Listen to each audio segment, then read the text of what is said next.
chapter 25, and the parable of the 10 virgins. yeah, actually we did that last week. No, 2 weeks 25. Well, we started chapter 25 last time, but I wanted to bring something up. Do you know how last time we were talking about the rapture of the church and how it appears that Jesus is talking about that? Mm-hmm. I noticed something this morning. You know how he says, but of that day and hour no one knows, not even the angels of heaven nor the Son, but the Father alone. Mm-hmm. The first time he says that in the book of Matthew is in Matthew 24, verse 36. And then he starts into the section on what appears to be the rapture. And the last time he says that is in Matthew 25:13, at the end of the parable of the virgins, where he says, "Be on your alert then, for you do not know the day nor the hour." And the whole section there appears to be Jesus talking about his coming to take his church away, kind of secretly. There's a couple other times within that same section where he talks about not knowing the day or the hour. And that's the only place in Matthew where he mentions that. He doesn't mention it for the second coming proper.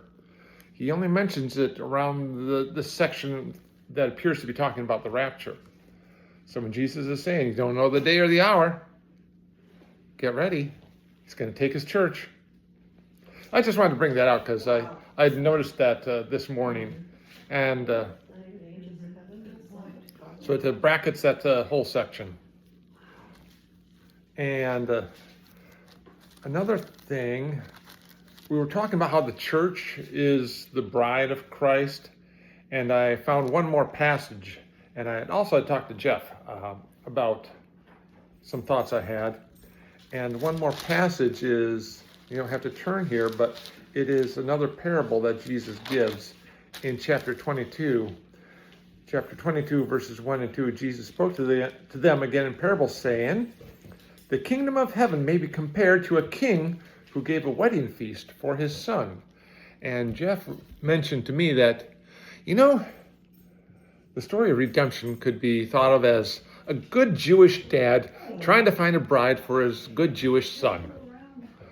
So, the kingdom of heaven may be compared to a king who gave a wedding feast for his son in chapter 22, verse 2. We are that bride. Exciting? Mm-hmm. So, Scarlett, are you causing interruptions? She's frustrated. So. Anne took her spot. I can push over. She was sitting there before you came. I can sit in the chair. No. So. That doesn't work for me. No. So we're going to finish up in Matthew, and we have the parable of the talents, and we have the judgment of the nations at the end of the chapter. Now, the chapter starts off with the parable of the virgins, so that appears to be set to the time of the rapture. The judgment of the nations, and I think Scarlett is judging Jim there for sitting in a spot where she wants to sit. The judgment of the nations. Mm-hmm. There you go. That's a good girl. So, and the judgment of the nations is definitively set at the time of the second coming, where Jesus comes in glory back to the earth. We will see that. And the parable of the talents, it may be talking about the time when Jesus returns with the second coming, but it's also kind of set with a now future aspect, because it talks about how we are serving Christ, God, right now. So we're going to go into the parable of the talents. And it starts off just with a statement, "For it is just like," and that harkens back to verse 1 of chapter 25, because Jesus is telling parables of the kingdom. If you notice in verse 1 of chapter 5, he says, "Then the kingdom of heaven will be comparable to," and so that's what verse 14 is hearkening back to. For the kingdom of heaven is just like, and what is it just like? Yeah, a man about to go on a journey, Packing his bags.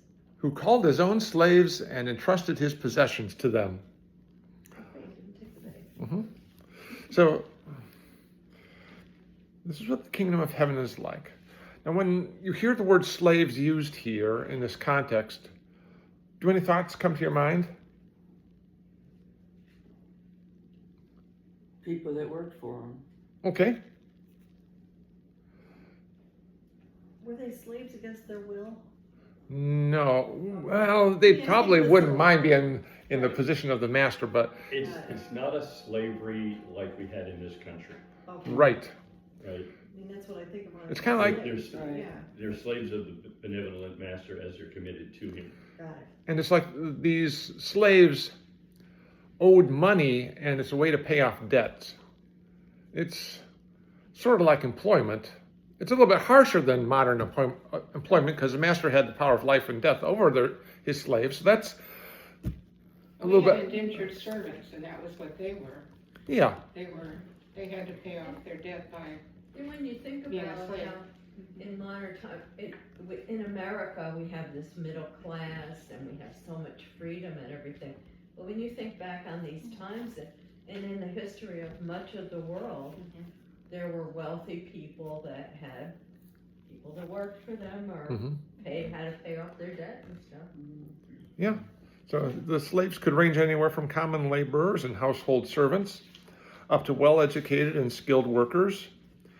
And these slaves in the parable apparently had some business or accounting training. So that's why they were entrusted with the master's possessions. So these are educated slaves. Continuing on in verses 15 through 18. To one slave he gave 5 talents, to another 2, and to another 1, each according to his own ability. And he went on his journey. Immediately the one who had received the 5 talents went and traded with them and gained 5 more. In the same manner the one who had received 2 talents gained 2 more. But he who received the 1 talent went away, dug a hole in the ground, and hid his master's money. So the last one didn't go out and do anything. He was lazy. I want to bring a passage that Paul gives. This is out of 2 Thessalonians chapter 3, verses 10 through 13, because the Thessalonians, some people in that church got the idea that Jesus was coming back so soon, they didn't need to work anymore. So what did they do? 2 Thessalonians 3, 10 through 13, Paul writes, "For even when we were with you, we used to give you this order. If anyone is not willing to work, then he is not to eat either. For we hear that some among you are leading an undisciplined life, doing no work at all, but acting like busybodies. Now such persons we command and exhort in the Lord Jesus Christ to work in a quiet fashion and eat their own bread. But as for you, brethren, do not grow weary in doing good." Do not grow weary in doing good.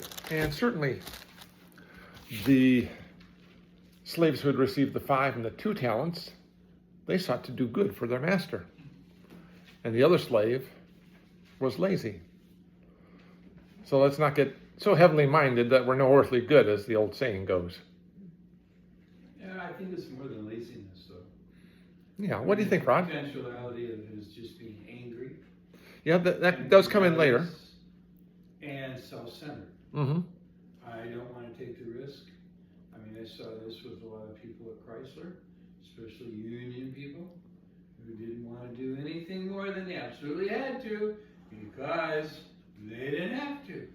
Okay. And they didn't get much reward. Yeah. They got what was due them. But Ken, I It's just just see kind this of- more than a laziness. Mhm. Laziness implies, I don't care. I Mhm. think it could have been anger. It could have been self-centeredness. A lot of things going on in his mind. Yeah. I don't know which one it was. Mm-hmm. Doesn't really matter. Yeah. He did it. There's certainly something to be said for doing more than is expected of you. That is always a good habit. C.S. Lewis addressed that. He said that if you're not heavenly minded, you can't be earthly good. You Okay. can't be what? Any Earthly good. You know, people would say you're so heavenly minded that you're no earthly good, and he would say, well, you can't be earthly good if you're not heavenly minded. Yeah. In Because- other words, that's not a real good saying. He didn't like that saying. Yeah, he turned it around in a good way. And Mm-hmm. if you're heavenly minded, it will prioritize your earthly actions to be good. Mm-hmm. And he said that if you focus on heaven, you get earth thrown in. If you focus on earth, you get neither. Mm-hmm. Okay. It's a good way to put it. Some of his books that he wrote, because I haven't read a lot of C.S. Lewis. Yeah. I've read a lot of his books. Any He's one read in almost particular? all of them. Mhm. It's worth reading almost all of them. Yeah. There's a couple of them that are kind of hard. Well, he was a deep thinker. So, right. Can we? Pure Christianity. That's a good starting one. It's a good apologetics one. Mere Christianity. Or you can read The Lion, the Witch, and the Wardrobe.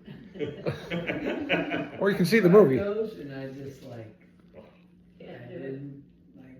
Mhm. So, I Conti- watched the movie. Yeah. continuing on, these slaves were entrusted with a talent. Do you know what a talent was? Measure of money, but I don't know how much. Okay. A lot of money, wasn't it? About 75 pounds. And it is, we would figure it's silver money. 75 pounds of silver is quite a bit. Yeah.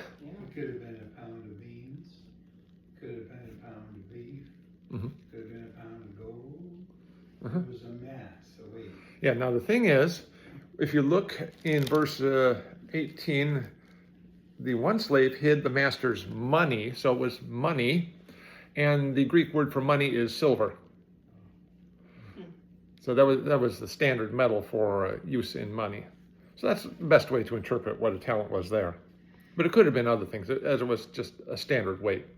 But in this case, it was money. So each of them received talents according to their own ability. And that brings up the question, what are our talents made out of? What does Jesus mean by a talent? I think you'll have to ask Elon Musk. No. He's got more than one. He's got talent, lots of talents, money talents. But I would think that for us, our talents would be, well, natural talents, our intellect, the money that is entrusted to us, the spiritual gifts that are given to us, the opportunities that are afforded to us, and how do we use those? So within the context of the story, it wouldn't be what we naturally have. It would be something that was given to us. Mm-hmm. Because he gave them the talents. True. Now, everything about us is from God, right? Not only He designed us from the very beginning, so all that we are, all that we have, is from His gracious hand. And the question is, how do we use it? The best idea, well, we ought to seek to multiply it.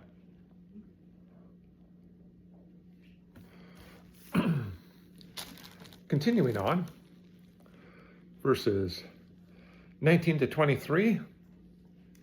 After a long time, and we know it's been a long time, the master of those slaves came and settled accounts with them. The one who had received the 5 talents came up and brought 5 more talents, saying, Master, you entrusted 5 talents to me. See, I have gained 5 more talents. His master said to him, Well done, good and faithful slave. You were faithful in a few things, and I will put you in charge of many things. Enter into the joy of your master. Also, the one who had received the 2 talents came up and said, Master, you entrusted 2 talents to me. See, I've gained 2 more talents. His master said to him, Well done, good and faithful slave. You were faithful with a few things. I will put you in charge of many things. Enter into the joy of your master. I almost get the idea as I'm reading this that those two slaves are coming up to the master and joyfully saying, "Look what I did." Woohoo! Yeah.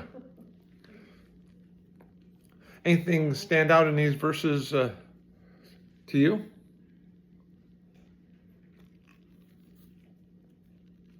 He gave him a job and they did a great job with it and he was proud of them. Uh-huh. Both get the same reward. Yeah. Uh-huh. Yeah, faithful. They did the same job. Faithful is the word used. It's the same word for to believe in the Greek.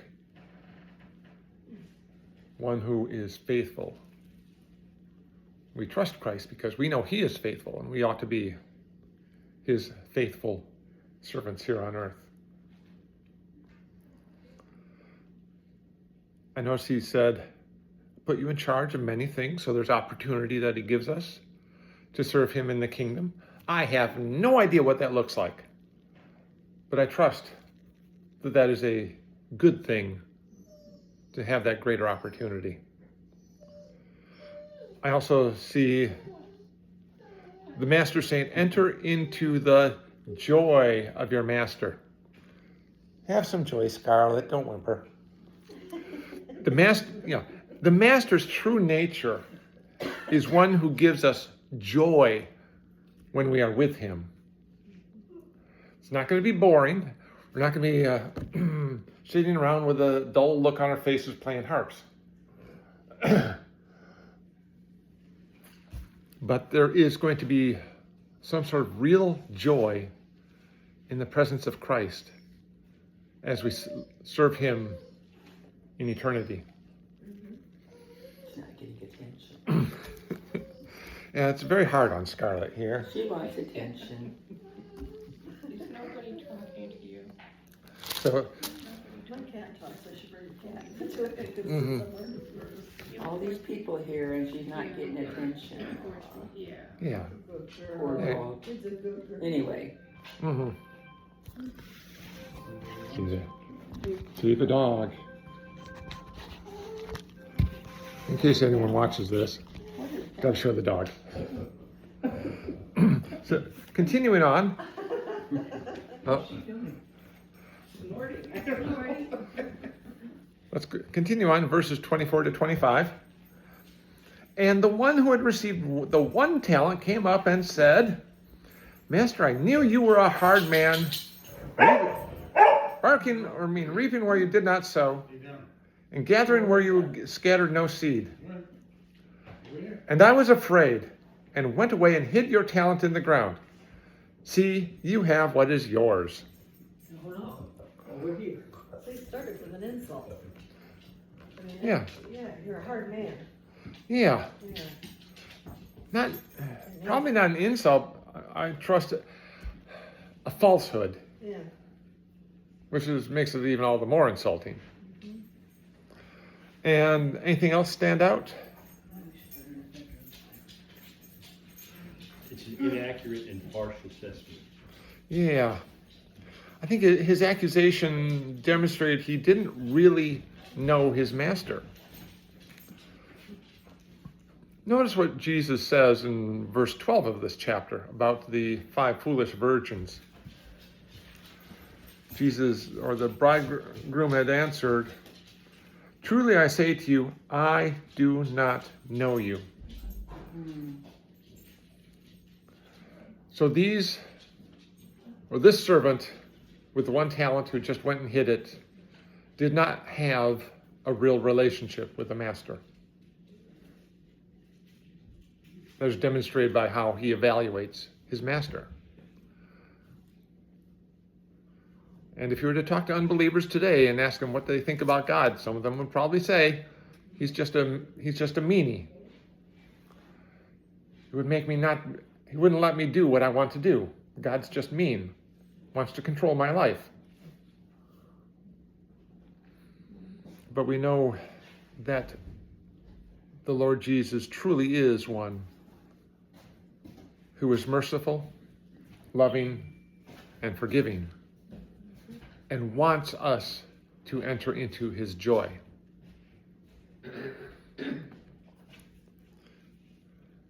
Continuing on, verses 26 through 28.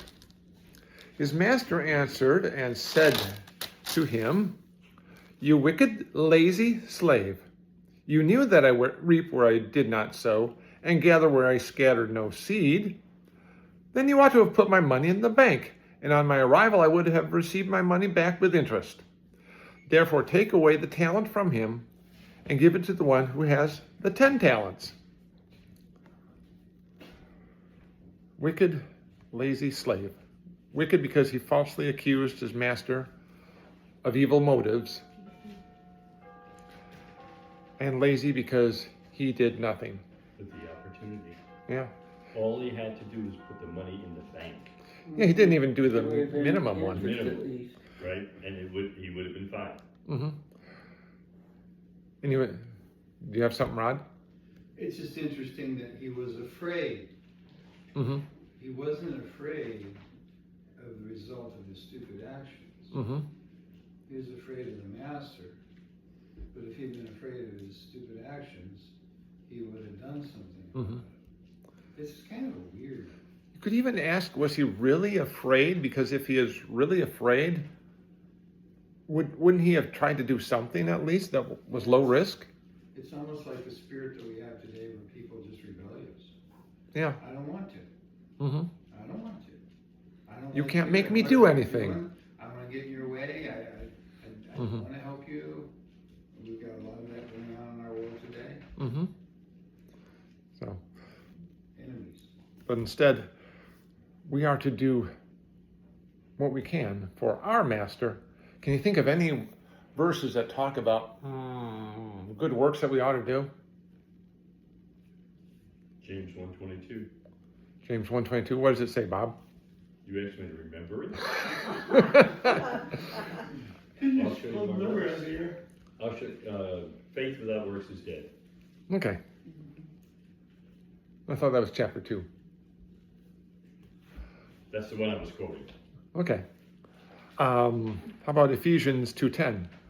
For we are God's workmanship, created in Christ Jesus for good works, which He predestined for us beforehand. And I have one more. I'll give you one more. This is the 22 one. That prove yourselves doers of the word and not merely hearers who delude themselves. Very good, Bob. So there's two from James. Yeah. He's a star for his forehead, doesn't he? It's got lots of space up there for us to put it on. You start here and move all the way back to the You back. did well with your talent. Just remember this, a few perfect heads and the rest have hair on them. Mm-hmm. Yeah, I did want to bring out one more passage, Titus 3:8. This is a trustworthy statement, and concerning these things, I want you to speak confidently so that those who have believed God will be careful to engage in good deeds. These things are good and profitable for men. As those who have believed God, we should be careful to engage in good Where deeds. was that verse? Titus 3:8. Okay. I went to Titus 3:5, thinking that was one, but it was 3:8, I guess. I'm sure it was a good verse. Yeah, it's not by works of righteousness which we've done. Okay. Yeah, we just have to maintain that distinction. It's not works that get us into the relationship with God. It is works that show that we have that relationship with God, because it is God who brings us into relationship with Him.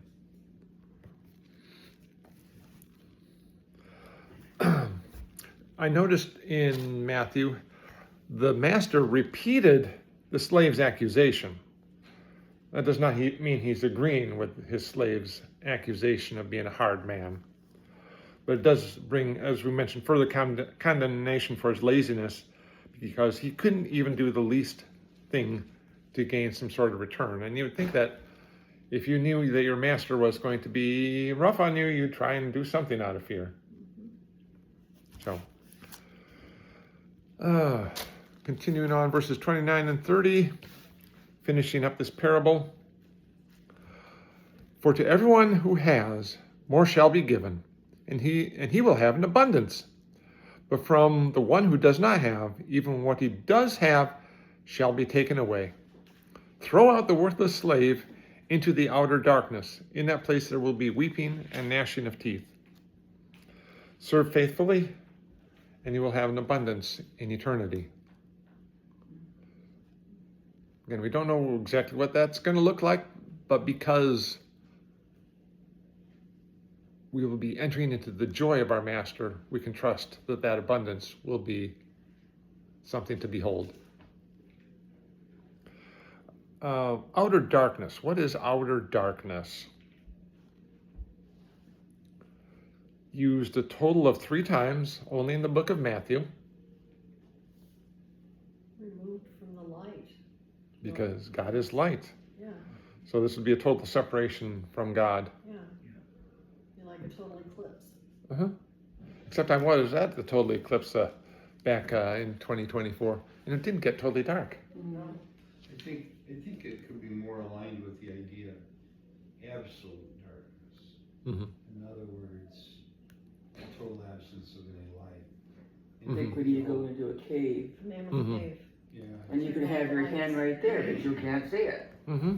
I think it has more alignment with that. The outer darkness is more than just regular darkness. Mm-hmm. You know, regular darkness we can navigate in. Yeah, just Outer darkness, absolute darkness. Right, as far away from the light as possible. right. Mm-hmm. Weeping and gnashing of teeth is a place of extreme regret. So I was doing a little bit of studying I think it was last night, or maybe the night before, looking at what others said about outer darkness, just to make sure I had everything right. I noticed that some Bible teachers try to say that outer darkness is where unproductive Christians go. And I thought, no. That Separated from Christ. yeah, here's what they're trying to do, because you notice in the parable they were all slaves of the master, and so some people are trying to interpret that as saying that they're all believers, and then they were also trying to say that at the bema seat of Christ in 2 Corinthians 5, some will have their works burned up, and they will have some sort of regret. And they were trying to say that this outer darkness where there's weeping and gnashing of teeth was for those who were unproductive Christians, whose works were all burned up. And so I was wondering, why would they think that? And it has to do with what's called the free grace movement, where salvation is so free, you don't even have to recognize Christ as Lord in coming to him. But we have to see Christ as Lord when we come to him. We have to bow our knee to him. Our good works don't get us in. Absolutely not. But he is Lord, and we need to seek to try and follow him. Anyway, that was a bit of an aside, but I thought, some people, they don't have the right idea. A lot of people don't have the right. Yeah, even some in the church. That verse also, I think in 2 Corinthians said his works will be burned up, but he himself shall be saved, right? As through fire, yes. 1 Corinthians 3. Mm-hmm. And there's nothing hinting of darkness there, but Over there, she wants to sit here. really- I don't have a problem with You that. really need to go She is check not a her happy out. dog. Mhm. She can come sit here. Oh, To she's hear good. about She can come and sit next She to can come me. sit with us. You can let her She out. can sit on my lap if she wants. I'll have to sit like this. That's okay. That needs a challenge. yeah. She's all I can talk over the dog. She can come. She can come out. Yeah. We need some white noise. Well, Rod was here last night for a Gideon meeting. He said she got fussing like, pay attention to me. Mhm. So next we're going to go into the judgment of the Gentiles. Here she comes. Exciting. No. Here she comes. Hi, Dad. All right. Yeah. Let Jim give her attention, and then maybe we'll be okay. So, continuing on to the judgment of the Gentiles, verse 31. But when the Son of Man comes in his glory, and all the angels with him, then he will sit on his glorious throne. So this is definitely the second coming. And I want you to look back at chapter 24, verses 30 and 31, and you'll see essentially the same thing, which is why we are so sure we can make the connection. Matthew 24, verses 30 and 31. And then the sign of the Son of Man will appear in the sky, and then all the tribes of the earth will mourn, and they will see the Son of Man coming on the clouds of the sky with power and great glory. And he will send forth his angels with a great trumpet, and they will gather together his elect from the four winds, from one end of the sky to the other. So we see a couple of things in common with those two verses. Do you know what they are? What are the common elements? Son of Man. Well, that's one. Both mention glory. Both mention angels. So Jesus' second coming is with great glory. It's very obvious. And it's also with a whole host of angels. In fact, the Matthew 24 passage says, it doesn't say all of his angels. The one we just read in Matthew 25, verse 31 says, all the angels with him. Right. So this is not some sort of a secret coming. And I wanted to contrast the main rapture passage. Do you know where the main rapture passage is? Yeah, 1 Thessalonians 4:16 through 17. And I know we flip around a little bit, if you want to.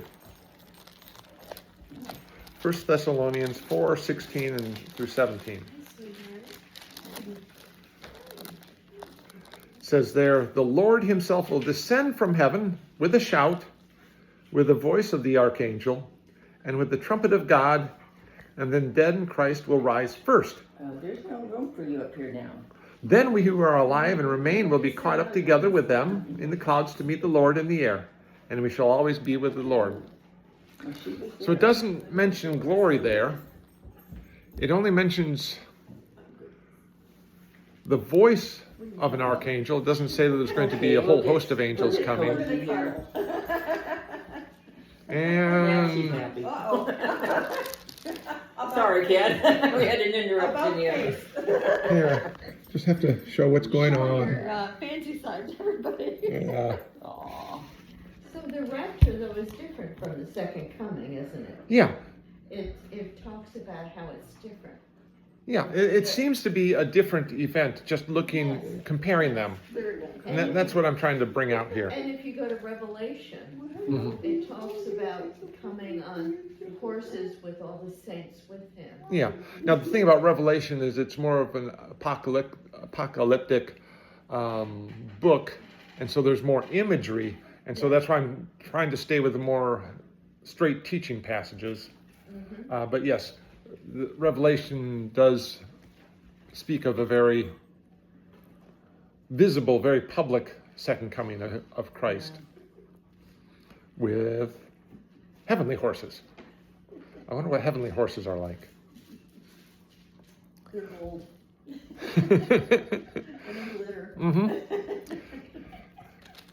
And let's see, I also wanted to mention, we had also been through the parable of the virgins. What does it look like when the bridegroom comes to gather the virgins in Matthew 25:6? But at midnight there was a shout, behold the bridegroom, come out to meet him. And so the virgins rose and trimmed their lamps. So that is more of a secret coming. That's the point I'm trying to make. It's not this big worldwide event that everyone's going to see. it seems to be the rapture passages point to something a bit more secretive. It's to be ready. Yeah, we are to be ready because we don't know the day or the hour, as I mentioned at the start. Mm-hmm.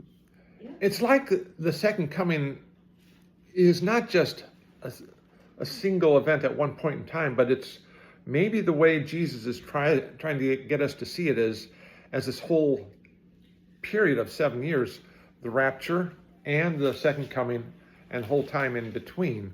Mm-hmm. Maybe. Maybe. It's just a thought. I could be wrong. I've been wrong before. Once. Just once, right? But I was mistaken. Well, that's you, Bob. You thought you were wrong, but you were mistaken. We can come back.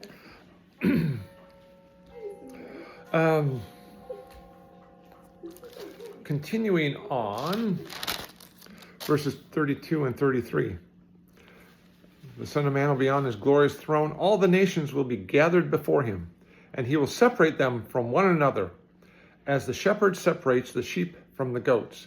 And he will put the sheep on his right and the goats on his left. All who are alive at the second coming, these are the people who made it through the tribulation. They are the sheep, separated as sheep on that side, goats on that side. Okay, on my left is everybody, and there's no sheep on my right. Well, there'll be believers in the tribulation. Well, yeah, I'm just talking about me here. Everyone's on my left. Oh. Where are we? Chocolate right here? No, wait a minute, we're on the wrong side. I should turn around. Yes. Well, Sandy's almost directly in front of me, so she's basically a sheep. I think the sheep are very dumb. I work on a farm, I help out on a farm. Uh-huh. Isn't it great that God calls us sheep? They are so stupid. Mm-hmm. Well, God does want us to know that we have to rely on him because we are very dumb. Yeah. Continuing on, verse 34. Then the king will say to those on his right, "Come, you who are blessed of my Father, inherit the kingdom prepared for you from the foundation of the world." So this verse 34 is what Jesus is saying to believers. And I would want to contrast this with the rapture passages again. And we're going to go to another one. Do you know where the other main rapture passage is? In Second Corinthians? First, First Corinthians, right? the resurrection chapter. Remember that? Which one we did? 15? Yep. Chapter 15 of 1 Corinthians, starting in verse 50. And what I want you to do is think of what we just read there, verse 34 of Matthew 25, where he says to come and inherit the kingdom. But what happens to us in the rapture passage in 1 Corinthians chapter 15, starting in verse 50? Like a baby, you change. So, You're gonna end up on my lap. well, at least Scarlett is happy now. Yeah, she's so. She's very happy. So here Paul writes, You just want to flip around so you can see everybody, don't you? Here Paul writes, "Now I say this, brethren, that flesh and blood cannot inherit the kingdom of God, nor does the perishable inherit the imperishable. Behold, I tell you a mystery. We will not all sleep, but we will all be changed." The verse that should be above every nursery. "In a moment, in the twinkling of an eye, at the last trumpet, for the trumpet will sound, and the dead in Christ will be raised imperishable, and we will be changed. For this perishable must put on the imperishable, and this mortal must put on immortality. But when the perishable has put on the imperishable, and this mortal will have put on immortality, then will come about the saying that is written, death is swallowed up in victory. O death, where is your victory? O death, where is your sting?" So, what's happening there? We're getting changed, right? Yeah. Very obviously. We're putting on the immortality.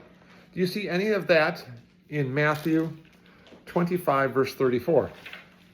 It's not there. That's another reason to see the rapture and the second coming as separate events. Does that make sense? Okay. Pat's following along really well. If you insist. Hmm? If you insist. Yeah. So, also, if you notice in the 1 Corinthians passage, there's no mention of judgment there going on, right? It just talks about us being changed. In the Matthew passage, the judgment of the Gentiles, there's a judgment that comes first. We are transformed in 1 Corinthians 15. There's no mention of transformation in Matthew. And it also talks about in Thessalonians, we're to meet the Lord in the air. And in the judgment of the Gentiles, this seems to take place on earth. Those are the contrasts that I saw. So people will be left here on earth. Yeah. No, they will be left. And there will be some people who come to faith. God will be working through the nation Israel, primarily through the time of the tribulation. He talks about the sealing of the 144,000. Now, certainly, their salvation is based on the work of Christ, but the church, we believe, is gone, and God will be very specifically working through the nation Israel again.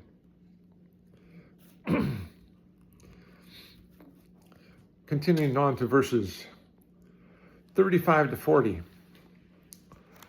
where the King, Jesus, is talking to those who will inherit the kingdom. He says, "For I was hungry, and you gave me something to eat. I was thirsty, and you gave me something to drink. I was a stranger, and you invited me in. Naked, and you clothed me. I was sick, and you visited me. I was in prison, and you came to me." Then the righteous will answer him, "Lord, when did we see you hungry and feed you, or thirsty and give you something to drink? And when did we see you a stranger and invite you in, or naked and clothe you? When did we see you sick or in prison and come to you?" The king will answer and say to them, "Truly I say to you, to the extent that you did it for one of these brothers of mine, even the least of them, you did it to me."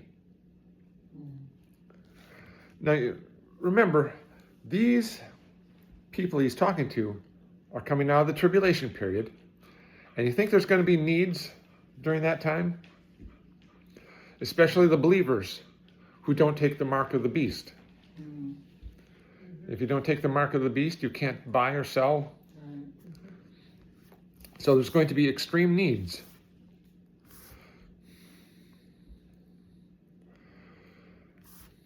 But think about it even now. It says,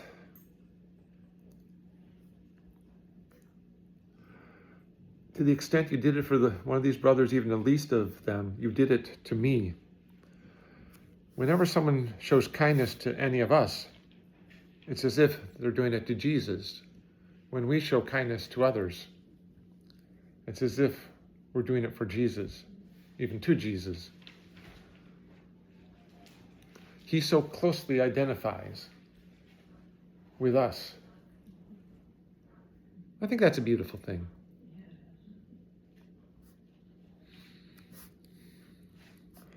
There was a James passage Bob brought out earlier, James chapter 2, verses 15 through 17, how we are to treat those who have needs in our midst. What did that say, Bob? You want me to turn it? Go ahead, you're there. I'm working my way there. I'll get there. My Bible's falling apart, so. James 2:16, 17.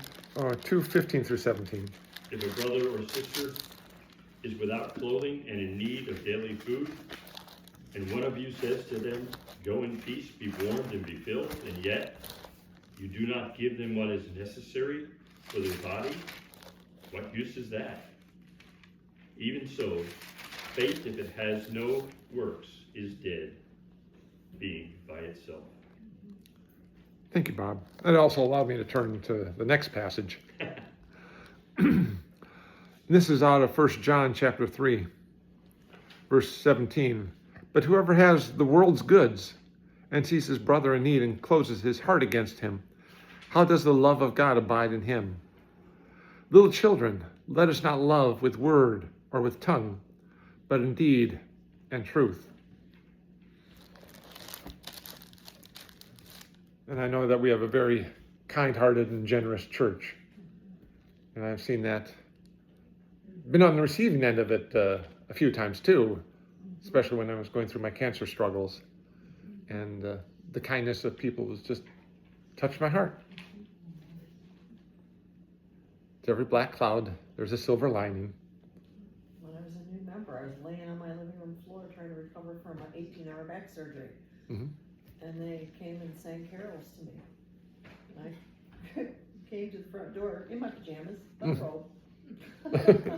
And it lit me up because I was just, I was trapped Mhm. on the floor. And, I couldn't lay in the bed because I bent a little bit too much in it. Okay.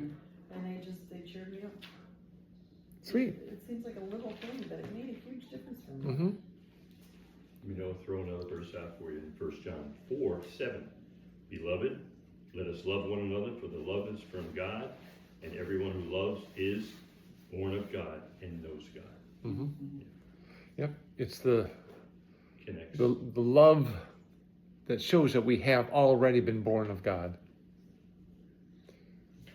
And we're in his family and can't help but to love those who are in the family of God.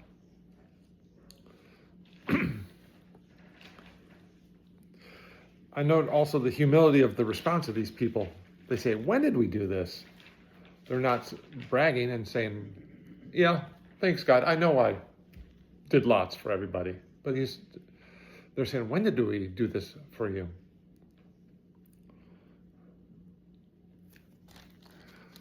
Still have a little time. Want to bring out Matthew 18, 1 through 5. This is another passage that talks about how closely Jesus associates himself with us. Matthew 18, 1 through 5. At that time the disciples came to Jesus and said, who then is the greatest in the kingdom of heaven?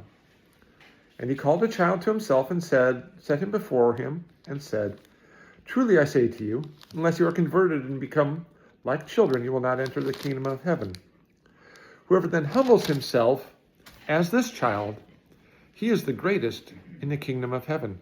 And whoever receives one such children in my name receives me. We're like little children. Whoever receives one of us, it's like they're receiving Christ himself. That close association that Jesus has with his children.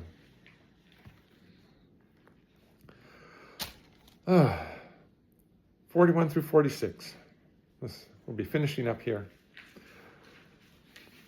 Then he will say to those on the left, the goats, depart from me, accursed ones, into the eternal fire, which has been prepared for the devil and his angels. For I was hungry, and you gave me nothing to eat. I was thirsty, and you gave me nothing to drink. I was a stranger, and you did not invite me in. Naked, and you did not clothe me. Sick and in prison, and you did not visit me. Then they themselves will also answer, Lord, when did we see you hungry or thirsty, or a stranger, or naked, or sick, or in prison, and did not take care of you? Then he will answer them, truly I say to you, to the extent that you did not do it for one of the least of these, you did not do it to me. These will go away into eternal punishment, but the righteous into eternal life. And just notice that they're both eternal. Same word. Eternally with God, with his joy, rejoicing in the joy of the Master, or eternally separated from God in the outer darkness. Any questions? Thoughts? verses where, faith without works is dead, but where does it say? Okay, my mind is going, I must be tired. But where does it say, we are saved by grace, not through works, so that no man can boast? Ephesians. And it's the works that God gives us to do. Yeah, Ephesians By 2, 8 through grace we've 10. been saved through faith, not 2, as a 8 result through of 10. works. But, and then also, God gives us the works to do. That's Mhm. all part of 2, 8, and 9. So that's not 10. even, we don't even do good works. 10 is God gives us good the. works that God has prepared ahead of time. What's that? Then verse 10 says, good works which God has prepared ahead of time that we might walk in. Yeah. Ephesians 2, 8, 9. So you look at all the opportunities that we have to do good works. Just, open your eyes, and you'll see opportunity here, there, and everywhere. All right. Stop the video now.